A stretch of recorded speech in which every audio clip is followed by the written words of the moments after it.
ఇప్పుడు మనము next సెషన్‌కి ఎళ్ళబోతున్నాము.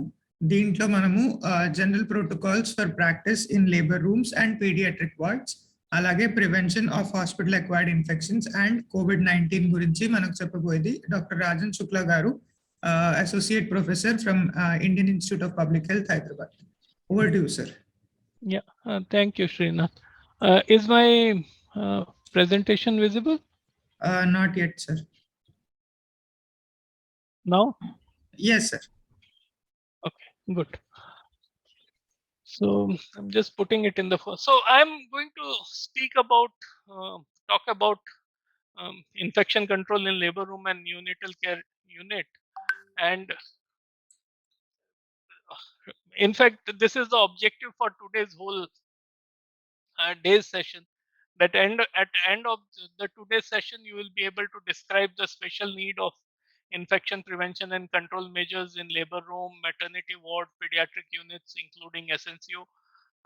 You will be able to apply the principle of infection prevention control to labor room and SNCO systems and procedures, and adopt principles of infection prevention and control for COVID-19 prevention and control.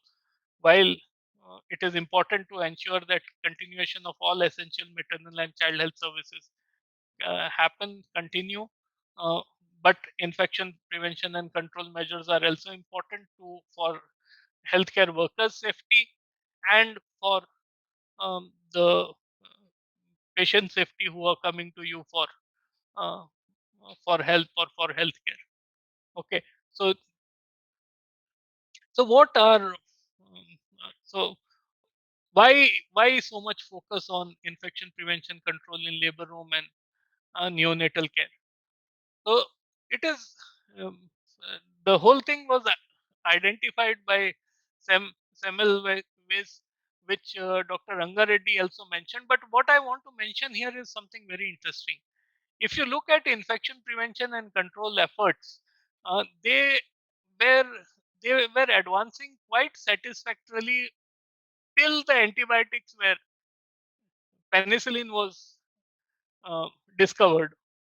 Okay, once the penicillin was discovered, people thought, oh, antibiotics are the solution to all um, infections, and the emphasis on infection prevention control actually started declining. Okay, and this is not very long ago, as Dr. Mustafa also said and Dr. Yadaya also said. Penicillin was discovered somewhere in 1940-45, around that time. Okay, so we are not even 100 years into that era. And remember, we thought we had won the war against microbes.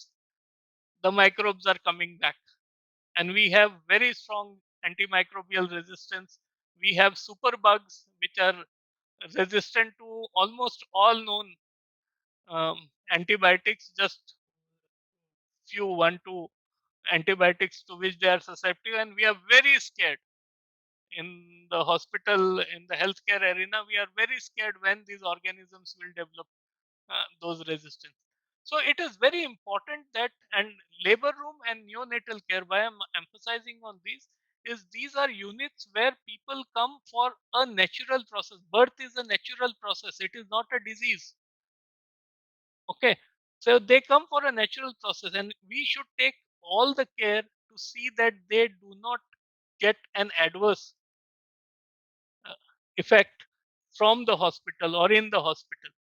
Okay, and uh, infection prevention and control actually serves that major purpose. Uh, so neonatal sepsis and postpartum endometritis are mostly caused by organisms in mother's vaginal flora, and so that's why they are mainly endogenous. During labor, there is a frequent and often uncontrolled contact with blood and other body fluids, especially if the labor is prolonged, if the labor is difficult. Um, uh, uh, this risk increases. And remember, the transmission rate of bloodborne pathogens are high in case of prolonged and obstructed labor. I just covered that. So it is important that in under-resourced setting, the burden of neonatal and maternal postmortem morbidity and mortality due to this bacterial infection is very high. If you look at infection prevention in labor room, group B streptococci and E. coli are the most common causes of neonatal sepsis, most common microorganisms. Um, and neonatal group B streptococci sepsis can be prevented by administering intravenous antibiotic to mother with high risk factor, not for all mothers, mothers with high risk factor during labor. So if you have prolonged labor more than 18 hours, um, you have vaginal discharge, foul smelling vaginal discharge, you mother has fever, you have these risk factors. If they are there, then prophylactic antibiotic cover is important. um, if not possible, if possible, every 4 hours, but if that is not possible, at least half an hour before the labor, an hour or half an hour before the labor is very important in the high risk factors, not in all conditions, not in all labors. Caesarean section is the most important risk factor for postpartum maternal infection, and it is associated with almost 5 to 20 fold increase in risk of infection compared to vaginal delivery. So C-section itself is a risk factor for, and especially for mother. Uh, and single dose of antibiotic prophylaxis before incision reduces the risk of infection after C-section. So Dr. Gayatri had also emphasized on few points. So preparing the patient properly, asking the patient to have a bath on the day of the C-section, uh, preparing the puerperal area um, properly is also important. Cleaning it up properly is also important. Shaving, I know now there is strong guidelines against shaving. Trimming is what is suggested. So these things are things which will help you reduce uh, the infection. So what do we need to do to reduce the infection? One, I think all the speakers have been emphasizing, and that's why our most emphasis is on standard infection control measures. Train your staff, educate your staff, train your staff, monitor your staff, not for sending it to the state or to the medical superintendent, for your own good, for your own benefit. That standard infection control measures, something as simple as hand hygiene, hand washing, is followed properly. The 5 movements followed properly. Procedures, then specific procedure related precautions are followed properly. So train your staff to follow these basic measures.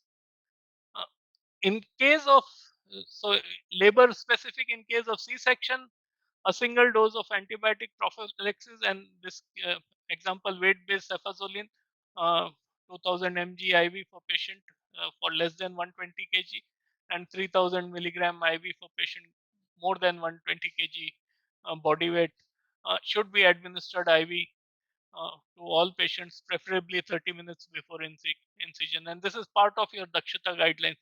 The Dakshata guidelines give important checklist, and I'm encouraging you to start using those checklists. IPC is not a standalone, infection prevention control is not a standalone program. It is integrated in the Lakshya guideline, it is integrated into the Dakshata guidelines. So if we start using those tools and the checklist before C-section, you will get, you will be prompted to follow these measures. Checklist for labor, you will be prompted to follow measures.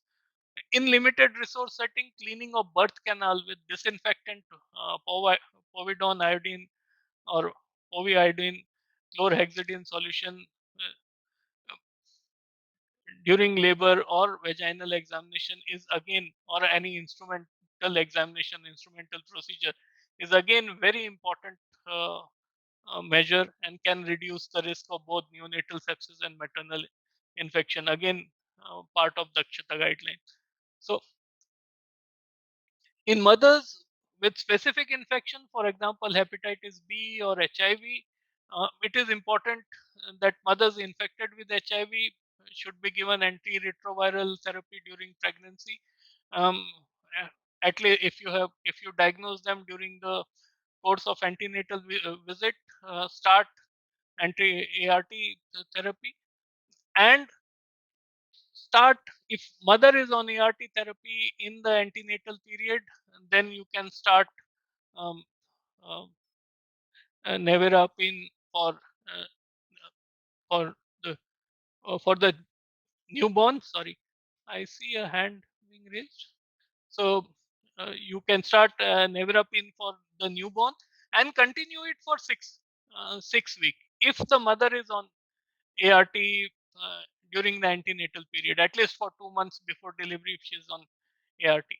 If mother has not been on ART 2 months before delivery, then it is important that you continue nevirapine for almost 12 weeks.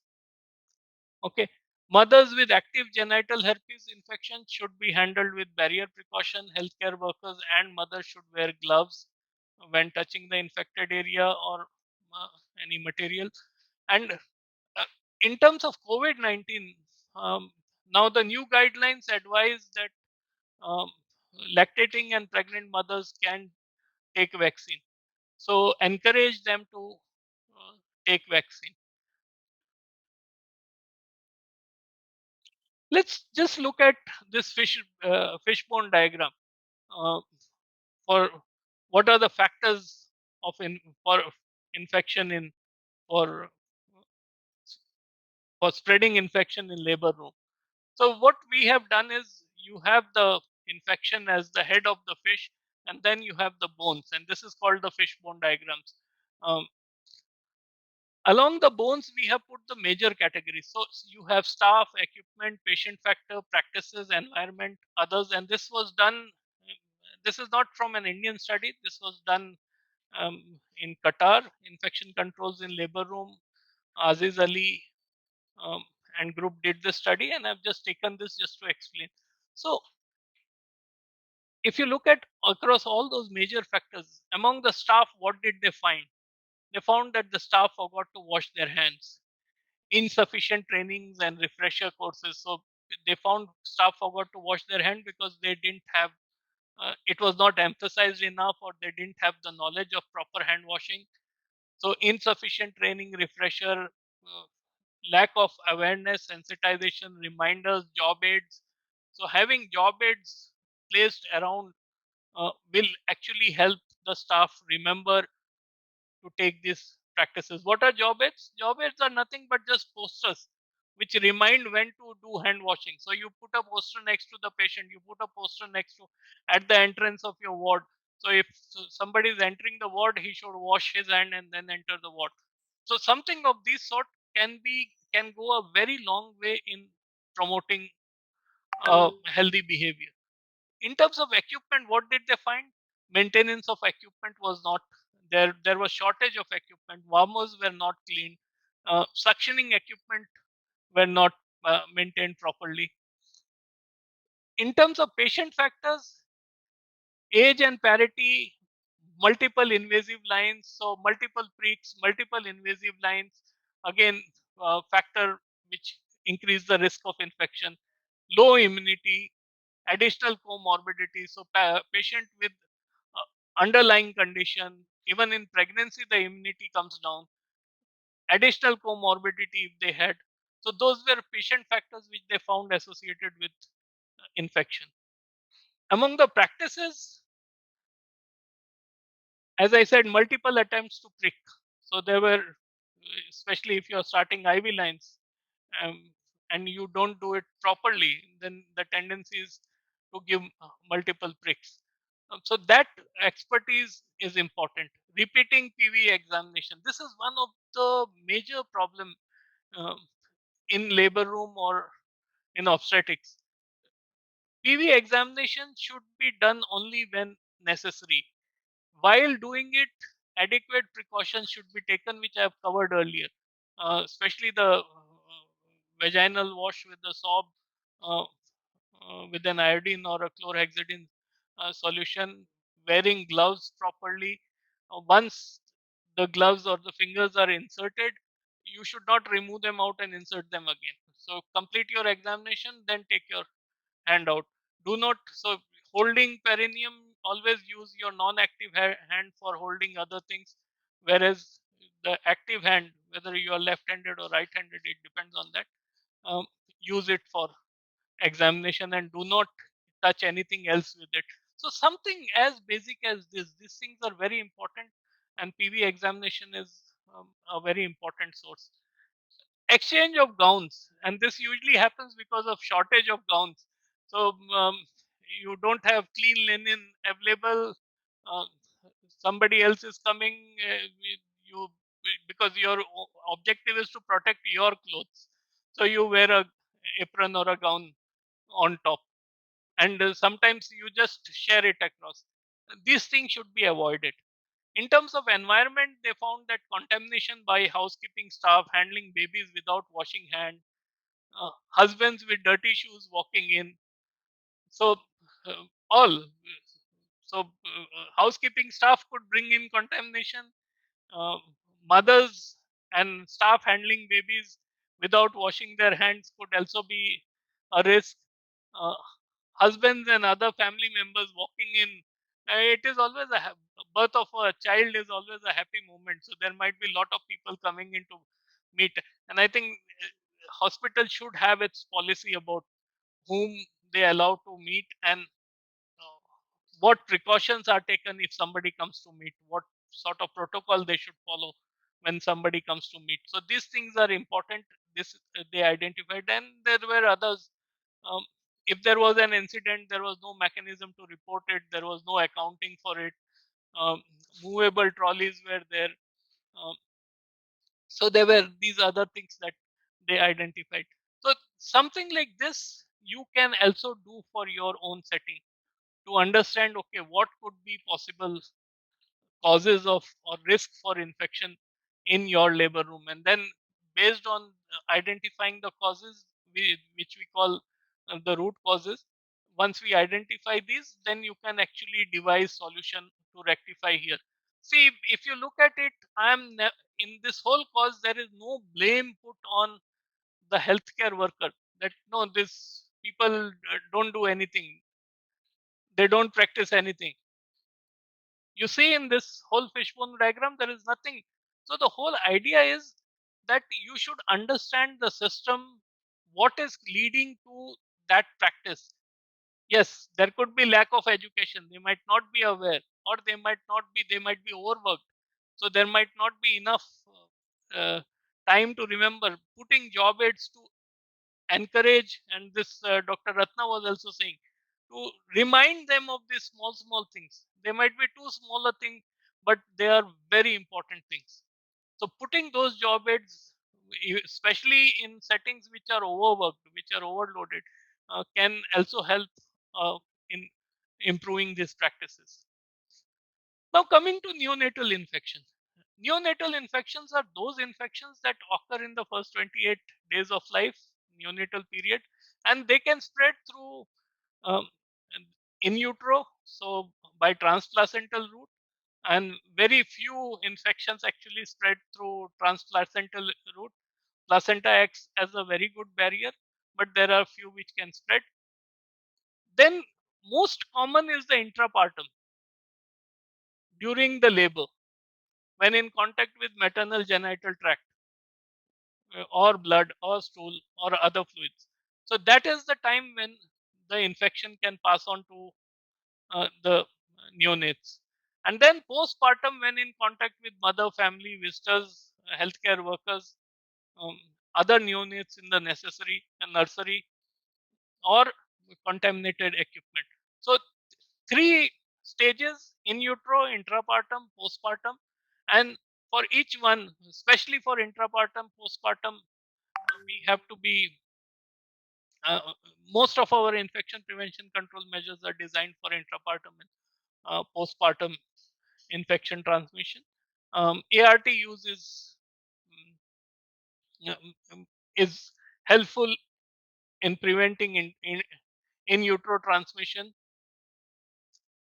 So prevention of infection with group B streptococci, you need IV antibiotics every 4 hours, and I have not mentioned the antibiotics because that's where antibiotic stewardship, antibiotic policy, your own system of identifying which organism is sensitive, and you don't have to do it every week you can do these practices on a monthly basis or every 2 to 3 months. If your caseload is low, you can do it even every 2 to 3 months.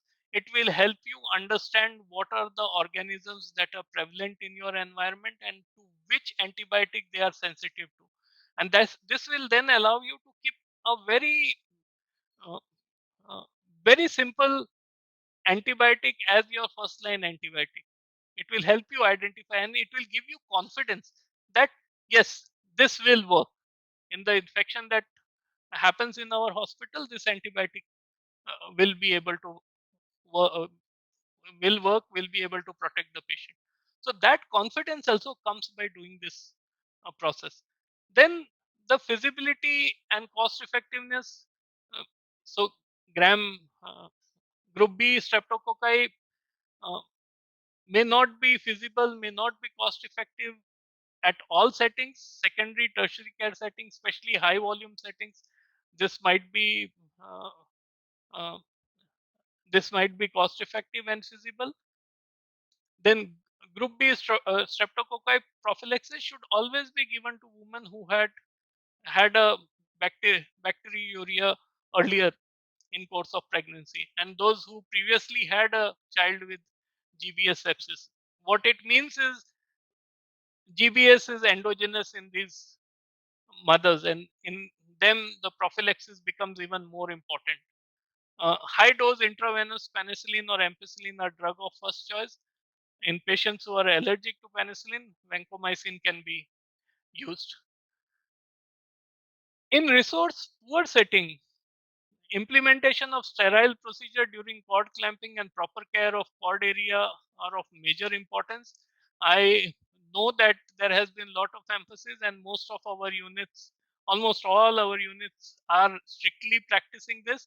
But it um, it is always helpful to remind and remember these practices. Infection of cord stump. Recent evidence shows that a substantial reduction in neonatal mortality can be achieved. This is especially in resource poor setting when using antiseptics to care for cord stump instead of dry cord care. And dry cord care, antiseptics for cord care, but leave it open. And as I said earlier, vaginal examination should be kept to a minimum to limit the risk of infection. What are the risk factors for neonatal infection? Most important, maternal infections, uh, fetal gestational age. So premature babies are more at risk um, for infection. IUGR babies are more at risk of infection. So these are important parameters. Low birth weight babies are more at risk of infection because their immune system, their body systems are not fully developed. Then comes complication of deliveries. So invasive procedures, interventions, cesarean section delivery. Then we have premature infants, which I and absence of and the risk in premature infant is because of the absence of normal flora. Different colonization of gastrointestinal flora due to formula feeds, which Dr. Yadaya also emphasized on. Abnormal colonization in newborn in NICU.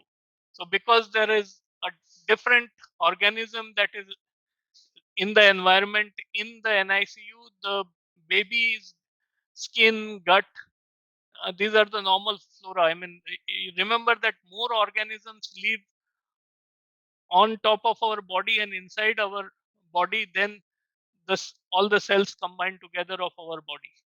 Okay, so that is the value of um, our normal flora. And if this flora becomes abnormal, then it increases the risk of neonatal infection. Fragile, underdeveloped organ. So premature babies, small babies, the skin lining of lungs are underdeveloped. Poor immune responses. And common infection of full-term newborns are usually superficial infection of skin, eye, and mucous membrane. So I'm going back to the infection prevention chain, which we had covered on the day one. Remember that microorganisms, we need to be aware, we need to identify, we need to know which antibiotics they are resistant to, which antibiotics they are susceptible to. We need to know the reservoirs, monitor the reservoirs, have systems in place to address the reservoirs. So immunization, environmental cleaning, disinfection, immunization, especially for healthcare workers. If the healthcare workers are immunized, the risk of transmitting vaccine preventable diseases reduces from the health workers to the patient. Environmental cleaning is very important one. Disinfection and sterilization measures are again very important, especially for equipments and the materials which are used on the patient and around the patients. In terms of exit point, hand hygiene, waste disposal, knowing the transmission route, so how it happens, and Dr. Mustafa's presentation about different transmission route and special measures. Once you know that this is the transmission route for that organism, hand washing will remain the standard measure, and all the standard measures will be practiced in addition to the transmission route specific measures. And then place of entry, so wound care, aseptic techniques, skin preparation, all these will address and prevent the entry of the organism. And then susceptible, understanding who is susceptible and taking more precautions if somebody is susceptible. So if there is a preterm child, uh, the preterm child is very uh, very low gestational age child is at a much higher risk of infection. Much more precaution has to be taken for that child. Mothers with immunocompromised status, again, additional precautions have to be taken for those mothers or child who are immunocompromised. So these measures, once you understand the infection prevention chain, you will be able to adopt in your circumstances what sort of measures you can do. You might not be able to do everything, but whatever you can do will yield a result. I'm emphasizing on that whatever you can do at the moment under the resources available will yield a result and will encourage you. So we come to poll 1. Srinath, can you share the poll? Yes, sir, sharing.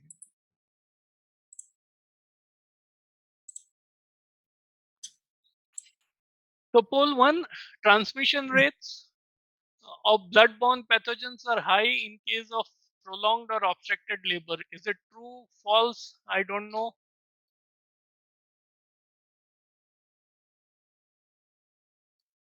The second question is, single dose antibiotic prophylaxis dash before incision reduces the risk of infection.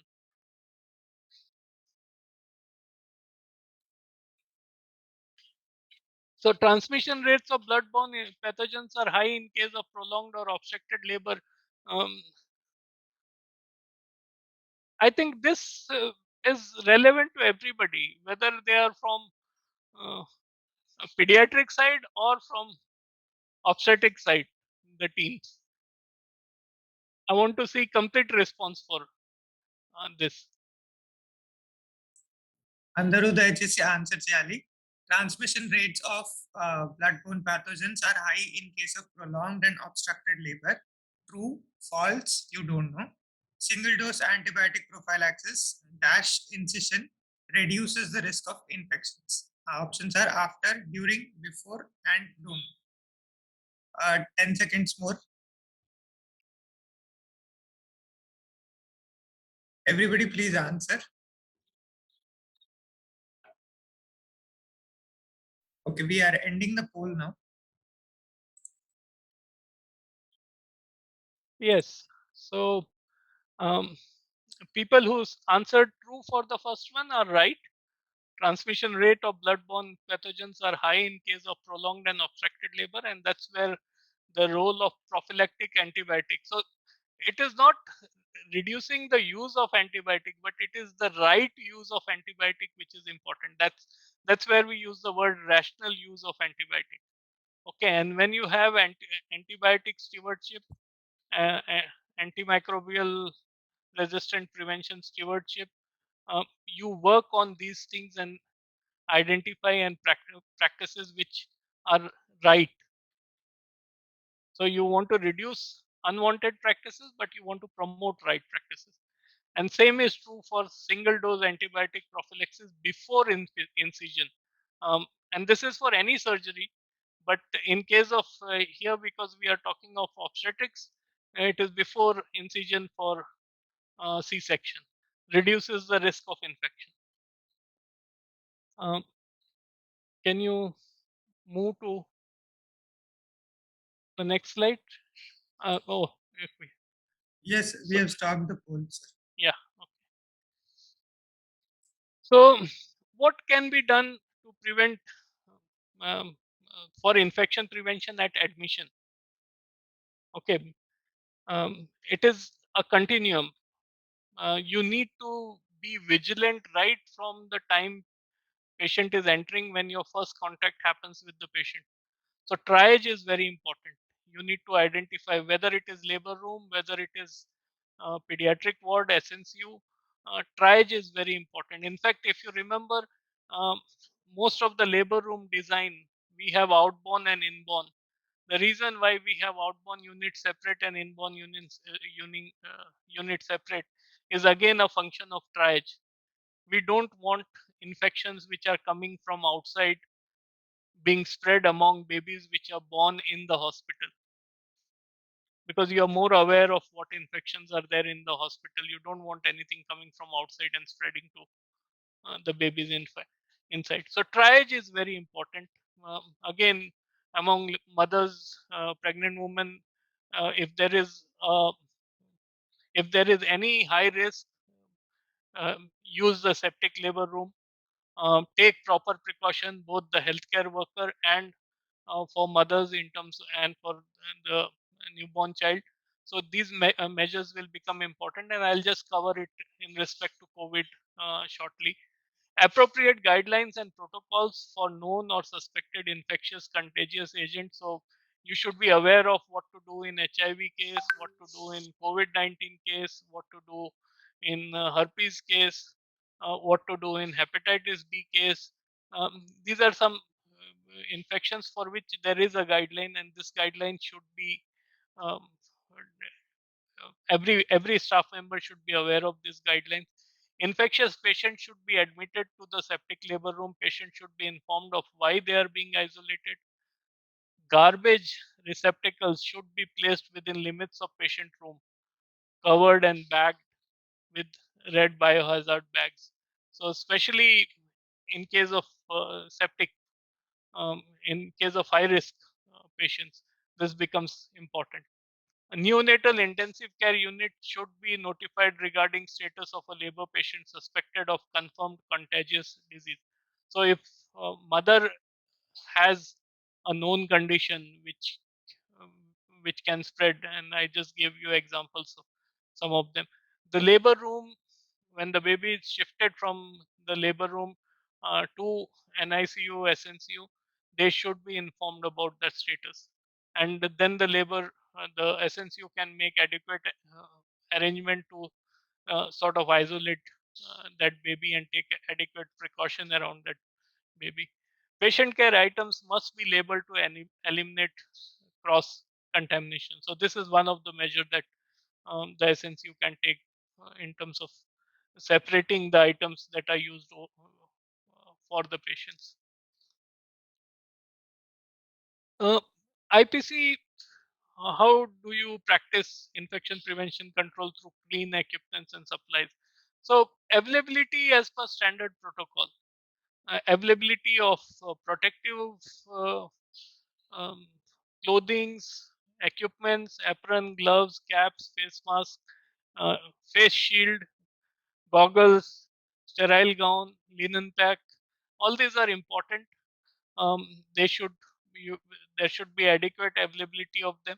Availability of equipments, availability of systems to sterilize or disinfect the equipment.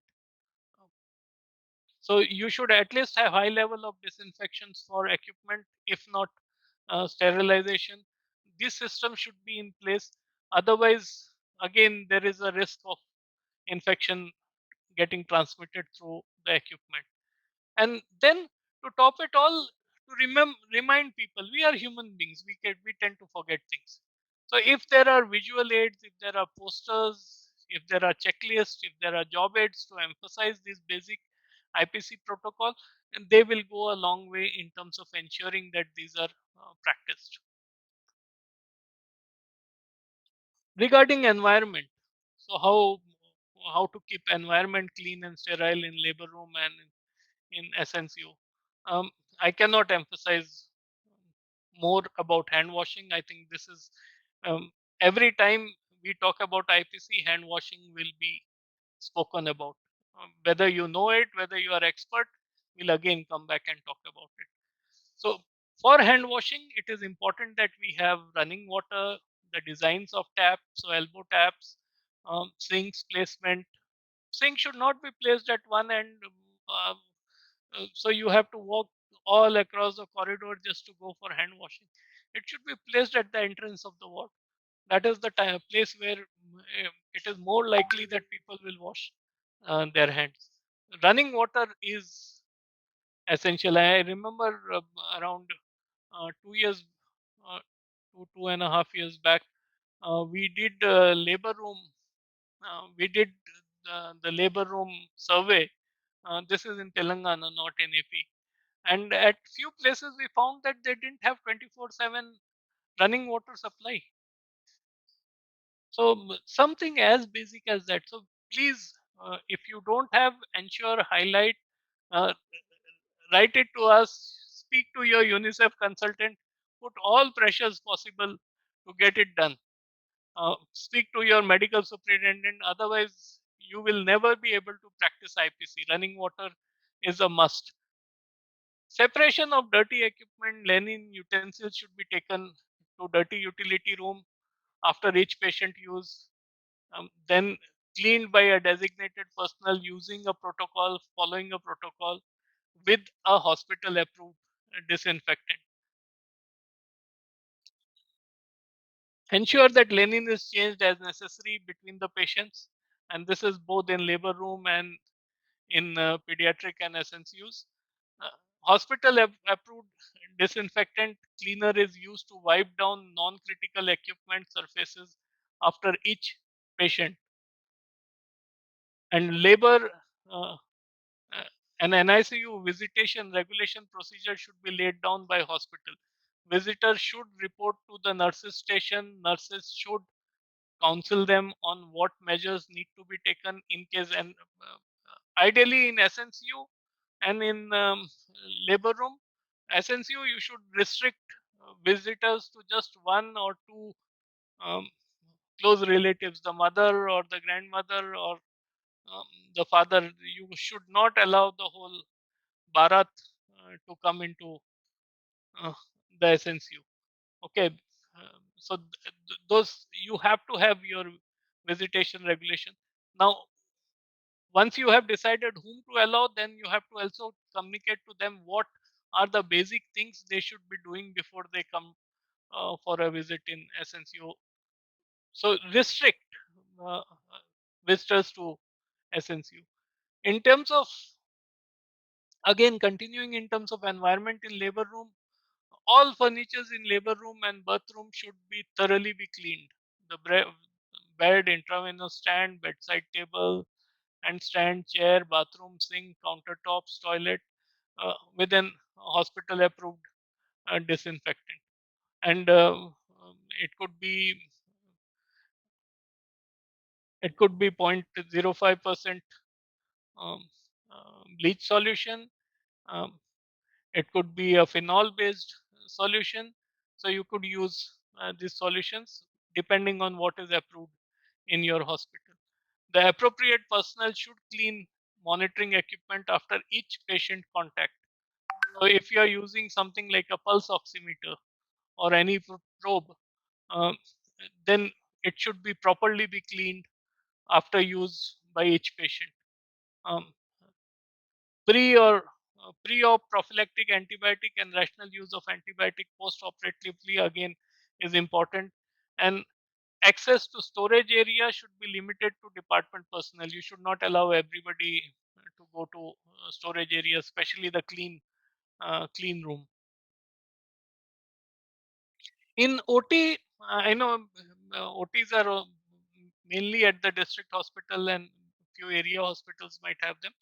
But in OT, no unauthorized person may go beyond the suite door, uh, operating rooms door. Restrict personnel to less than 10 in single OT, except in case of multiple births, emergency situation. And I remember when we were medical students, the OT matron used to be the one who used to ensure this, and she was not scared of sending anybody out, whether it was the professor, associate professor. If she found anybody entering without uh, without following proper protocol, she would point it out and send us out.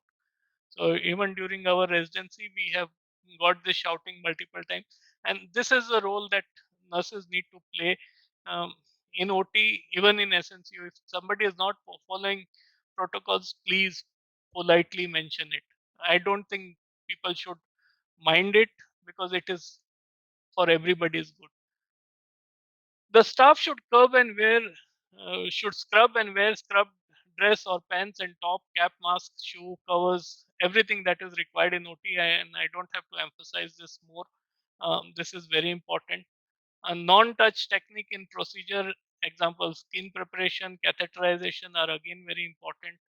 Um, Sterilizing um, operation rooms, UV lights, fumigations are again important part, and you should maintain a chart of uh, how you are doing it, how frequently you are doing it, what are the protocols that are laid out, whether those protocols are being followed or not followed. And I'm again not specifying on the frequency, because that depends on the workload uh, that the unit or the operating room has. In recovery room, each patient cart stretcher should be thoroughly be cleaned with hospital approved disinfectant. All horizontal, all flat surfaces except ceiling will be cleaned with hospital approved. So tabletop, floors, trolley surfaces, uh, bed surfaces, equipment, top of the equipments, all horizontal surfaces need to be cleaned with hospital approved disinfectant. Patient will be transported via a recovery room cart or a wheelchair from recovery room to mother baby unit. And again, I'm again emphasizing to remind all this appropriate job aids, visual aids will help both um, in segregation, and they should be displayed everywhere. Um, Dr. Srinath has covered infection prevention through proper waste management, but just to recap, all labor room delivery units generate several form of waste.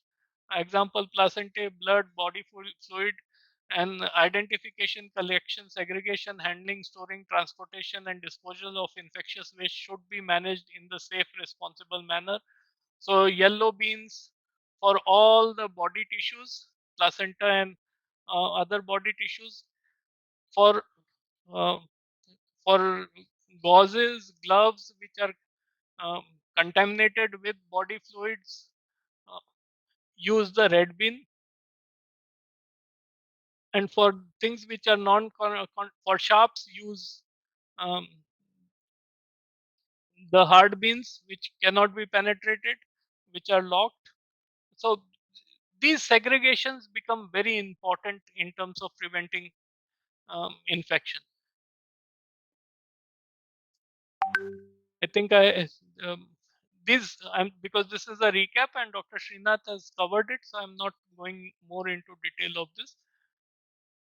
And then injection safety. The IV cannulation was one part of it. So appropriate injection and phlebotomy equipment supplies should be available to reduce risk of bloodborne pathogen transmission to patient and healthcare workers.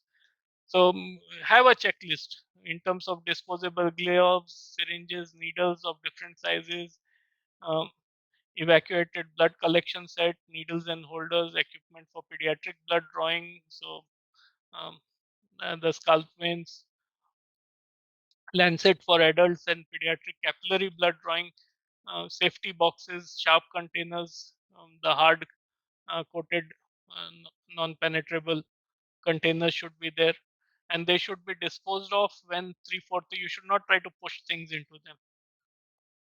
Okay, and use cord blood samples wherever you can, especially during labor, so that you avoid a prick.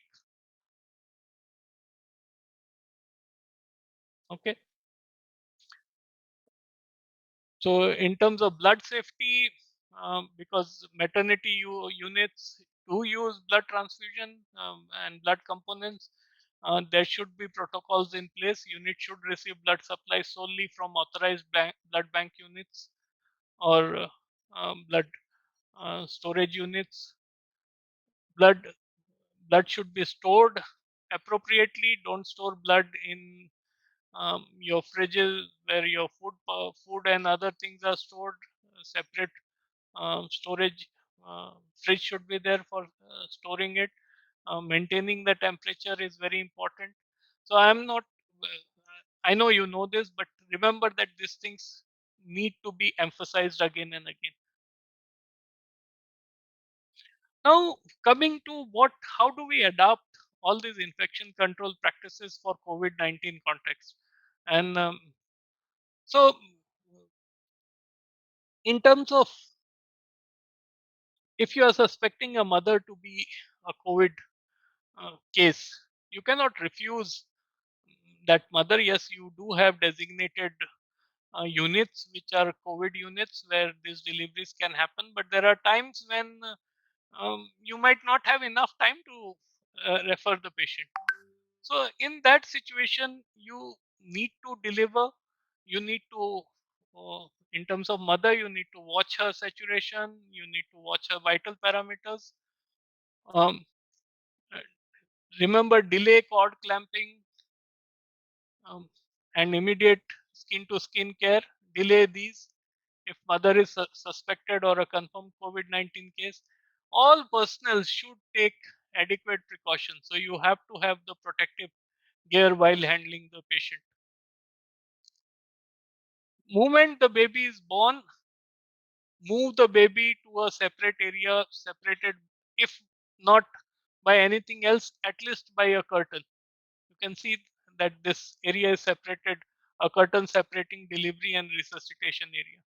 And then there are things which you should promote. So, for example, use a plexiglass glass box for intubation. Use a hood for if you need to give oxygen. Use a hood. Try to avoid routine oral or nasal suction. So don't do suction if there isn't an indication. If there is an indication, yes, you have to do a suction.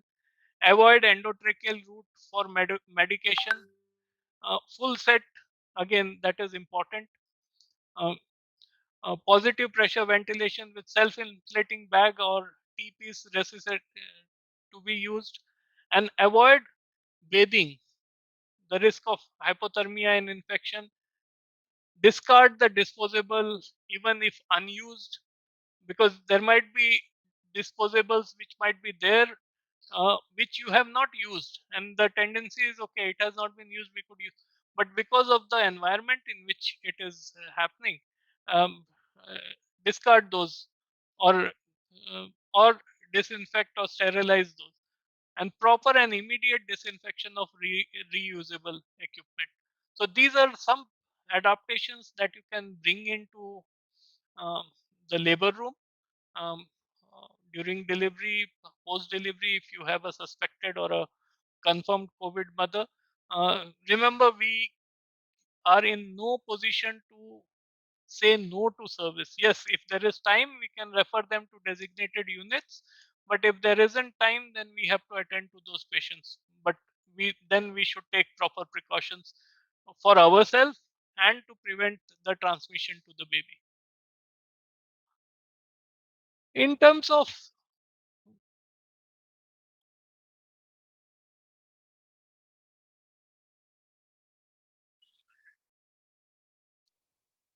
In terms of breastfeeding, what should be done? So, irrespective of mother's COVID condition, you have to. This is an algorithm which will help you to think. So, is mother a suspected or a confirmed case of COVID? If no, then support mother to breastfeed uh, for newer newborns, for infants less than 6 months. Um, Initiate breastfeeding for newborns within first hour, and your routine protocols follow. Exclusive breastfeeding for less than 6 months for infants and young children more than 6 months. Continue breastfeeding with safe and healthy and along with safe and healthy complementary food. Do not separate mother and baby. Advise mother to wash hand frequently with soap and water. Um, and regularly clean and disinfect surfaces that she has touched. So, if no, if yes, is mother well enough to breastfeed? Remember, breastfeeding is very important. There are very few absolute contraindication to breastfeeding, but we have to encourage breastfeeding in a way that it is safe for the newborn. So, if mother is well enough, you suspect that mother is a case of COVID, but mother is well enough, uh, then again, whether mother should wear, so mother should wear a mask. She should, while feeding the child, the chest should be washed if she has been coughing or coughing. Breast does not need to be washed before every feeding, but if she has been coughing and cough, there is a tendency exposure of chest to the cough material, then chest should be washed. If mother is not well enough, then is mother able to express breast milk with help, with assistance? If yes, then feed mother's expressed milk to the baby. So, as I said, all attempts should be made to ensure that baby gets breastfeed. And once the mother's condition improves, revert to direct breastfeeding when mother is well enough to breastfeed. If mother is not able to express breast milk, then explore donor human milk availability. And Dr. Yadaya emphasized that in his presentation again. And if that is available, yes, feed donors. These human milk, you can also ask other mothers, other nursing mothers in the unit, in the maternity ward, if somebody is ready to donate, and you can actually use that. So there are ways of doing this. If you have a breast milk bank, then nothing like it, but you can also explore other options. If that is possible, yes. If no, then finally, when the last resort is, then you feed infant formula milk to baby until mother is able to feed the baby. Okay, so this is important for breastfeeding in context of COVID. Now coming to the next, rooming in with direct breastfeeding. Um, Again, hand hygiene before and after feeding is important. Maintain respiratory hygiene, wear a mask, transfer of specific immunoglobulins, passive immunity through breastfeed. So, and it also promotes bonding. So, there are benefits. Health worker who is assisting, the nurse assisting lactation should have proper precautions. She should be fully protected. Mother should maintain, when not feeding, mother should maintain 2 meters distance from the baby. Um, Use disinfectant for surfaces. Healthy care provider take care while off feeding. So bring the baby to the mother only for breastfeeding and let the healthy family member take care of the baby if the baby is stable. Otherwise, the baby will be in SNCU. If rooming is not possible, then again maintain respiratory hygiene, wear a mask, use expressed milk if possible, and then the um, healthy care provider provides feeds the milk, express breast milk to the baby. But all the precautions need to be taken while expressing milk by the person who is helping in the lactation, and all the environmental disinfectant measures should be uh, taken during this. If mother's own milk is not available, then use the milk bank, which I have said earlier. Um, Remember that safe breastfeeding milk expression is very, very important. Mother should perform hand hygiene frequently, including before and after breastfeeding and touching the baby. Mother should practice respiratory hygiene, wear a mask while breastfeeding, providing other care and providing other cares to the baby. They should routinely clean and disinfect the surfaces, and collection and transportation of extracted breast milk. All precautions should be taken while doing this to avoid any contamination. Similar things for postnatal care of stable neonates to suspected or confirmed COVID mother. Same precautions. Use healthy care provider for taking care of mother and infant. Um, Routine physical examination monitoring with PPE is important. Express so ask mother to express uh, breastfeed if unwell. If she's able to feed, then allow her to feed with adequate precautions. So we come to the second poll, Srinath. Yes, sir. Sharing the polls. Okay. The question is, if your hands are visibly soiled, hand hygiene using alcohol-based hand rub is preferred method. Options are true, false, don't know. Everybody please answer. If your hands are visibly soiled, hand hygiene using alcohol-based hand rub is the preferred So, method. so if hand looks dirty, if you see that there is some contamination on hand, so what will you prefer? Alcohol-based hand rub or something else? 20 seconds more. అందరూ answer చేయాలి.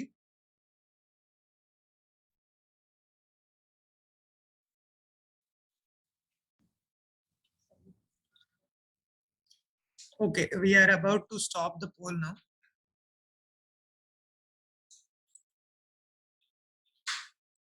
Yes.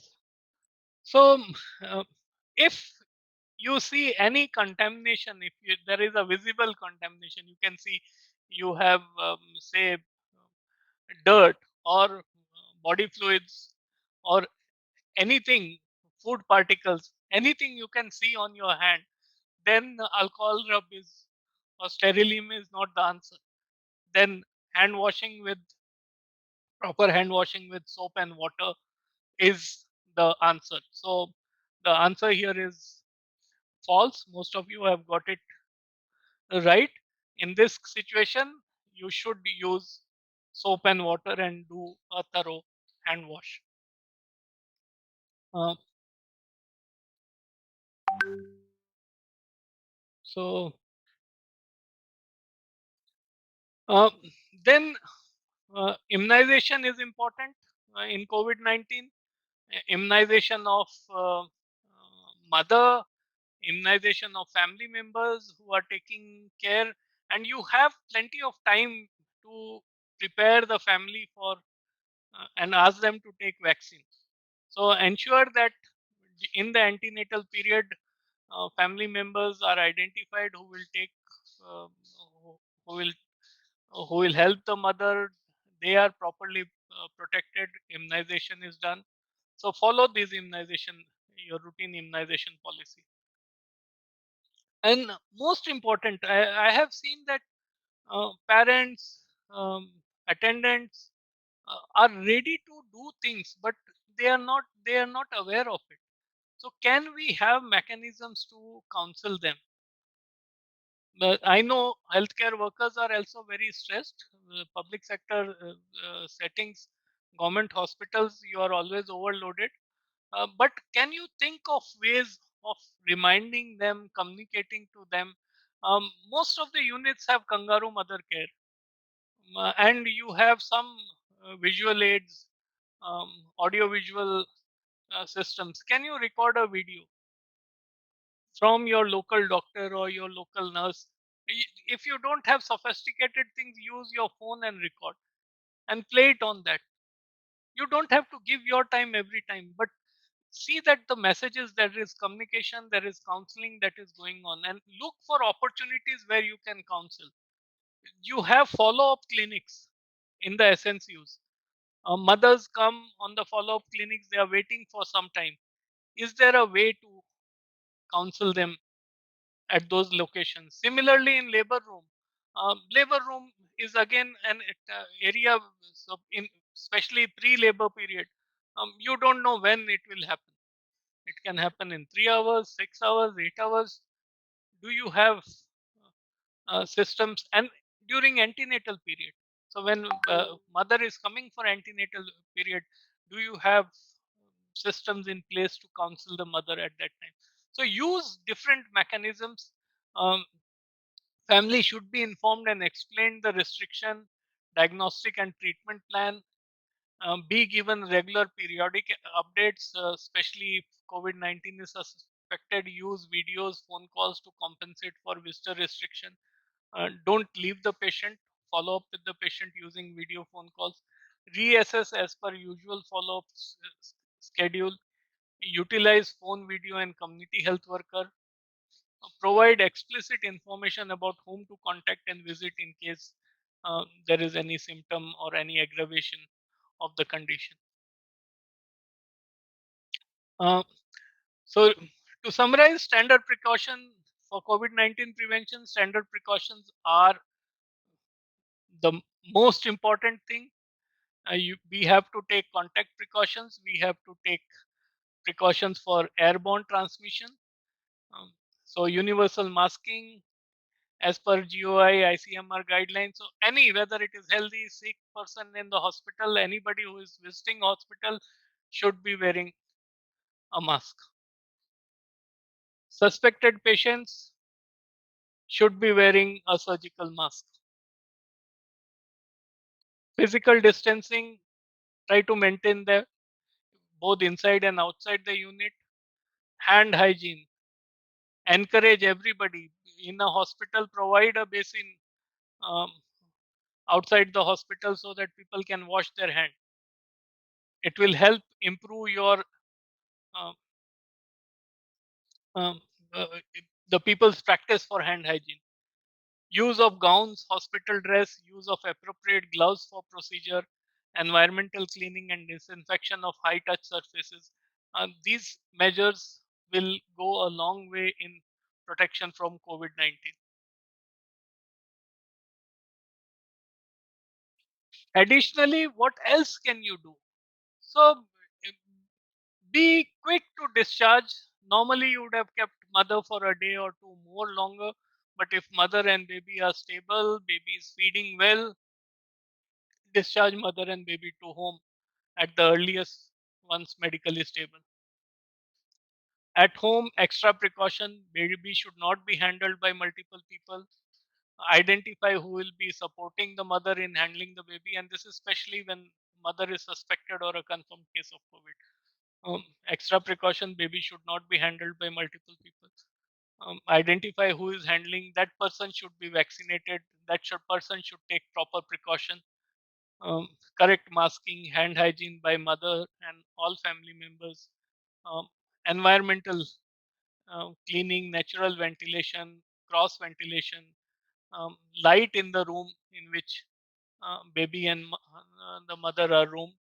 All these at home will be helpful, and ensure that the mother and baby get standard care. Just because of fear of COVID-19, do not um, reduce the standard of care that mother and baby should get. Yes, look for alternative ways of reaching out to mother and baby, but ensure that the follow-up visits, the counseling, the examinations happen. Yes, it could be telephonic, it could be video, but ensure that these measures happen. If there is any problem, you are able to identify it in time and move the baby to hospital, move the baby and the mother to hospital as and when required. Key messages in COVID-19 context.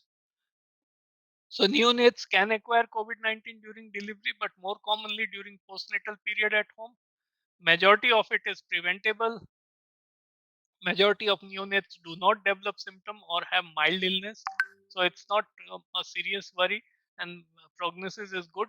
In smaller children, there has been a serious presentation of COVID, and we should be watching out for it. But majority of neonates do not develop uh, severe symptoms, so it either they are asymptomatic or mild. Rooming in, breast milk feeding, kangaroo mother care, immunization, and routine care should continue. Communication with family should be strengthened. And remember, keys to protection is minimum handlers, universal masking, physical distancing, respiratory etiquette, hand hygiene, and disinfection, housekeeping, proper housekeeping.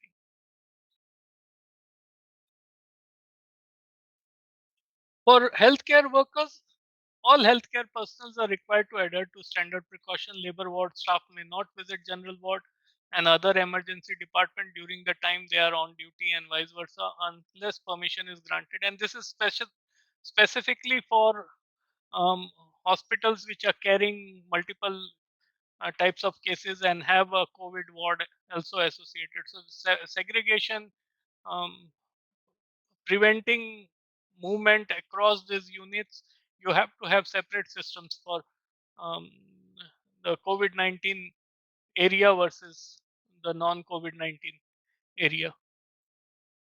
Participate in at least one infection control in service training and annual assessment. This is very important, something like this. Um, all personnels with infectious disease should have no direct patient contact, and there should be a policy in place where the health personnel, the healthcare staff, if they have any infection, they should be able to report it and inform it well in advance. Um, if they have signs of, if they are suspected case of COVID, they should be allowed, they should be asked to quarantine themselves, get tested as early as possible, and only then report. Orientation related to general hospital procedures, specific unit procedure is provided, including personal hygiene, hand washing. Um, I said about training, healthcare worker attire should be clean and any clothing visibly soiled must be changed. Um, PPE should be available and should be used. So shield, mask, goggles, gowns, gloves. When entering the restricted area operating room, all head, facial hair must be covered, shoe covers should be worn, masks must be worn, and there shall be no food or beverages at nurses station. So during break, come out to a separate room, take all the precautions before going into that room in terms of your hand hygiene, in terms of your personal protection, disposing of the mask, and then um, have your food. I know food is important, drinks are important, you have to have them, but take precaution. These are special times requiring special precautions. So, in summary, standard precautions and environmental hygiene and disinfection measures are the base of all IPC in labor room, maternity, and pediatric unit. Um, Separate collection points, pathways for clean and dirty linen, instrument, patient movement should be there. Labor room should have its own functional autoclave. Um, Biomedical waste management is very important. Labor room is especially a high waste uh, biomedical waste area, um, and it is very important that you have good biomedical waste management practices, which Dr. Srinath has covered. Highest risk of neonatal infection transmission during labor requires high level of IPC measure during the intrapartum period, including prophylactic antibiotic uses in high risk cases. So avoid unnecessary PV examinations, and all PV examination conducted as per Dakshata guidelines. Use those checklists. If you have not gone through, please go back and see them, put them as posters around your units in the labor room. And I said about antibiotic prophylaxis in high risk deliveries.